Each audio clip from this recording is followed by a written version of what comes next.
কালী পূজা হল হিন্দু ধর্মের অন্যতম প্রধান ধর্মীয় উৎসব যা বিশেষত বাংলায়, আসাম, ওড়িশা ও ভারতের বিভিন্ন প্রান্তে অত্যন্ত শ্রদ্ধা ও ভক্তির সঙ্গে পালন করা হয়। মা কালী হলেন শক্তির প্রতীক। তিনি মহাশক্তি, মহামায়া ও সর্বনাশিনী রূপে পরিচিত। তার পূজা মানুষের অন্তরের অন্ধকার, অজ্ঞানতা ও অশুভ শক্তিকে ধ্বংস করে আলো, জ্ঞান ও কল্যাণের পথে নিয়ে যাওয়ার প্রতীক।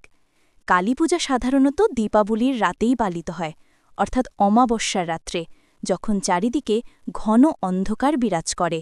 এই অন্ধকারের মাঝেই জ্বলে ওঠে মা কালীর আগুনের শক্তির জ্যোতি, যা মানুষের জীবনের নৈতিক ও আধ্যাত্মিক জাগরণের ইঙ্গিত বহন করে। মা কালী হলেন দেবী দুর্গার এক প্রাচীন ও শক্তিশালী রূপ।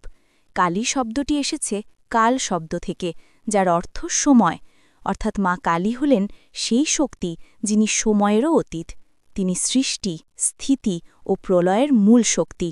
শাস্ত্রমতে যখন অসুরদের অত্যাচারে পৃথিবী ভারাক্রান্ত হয়, তখন দেবতা ও মানুষ একত্রে মা দুর্গার কাছে প্রার্থনা করেন।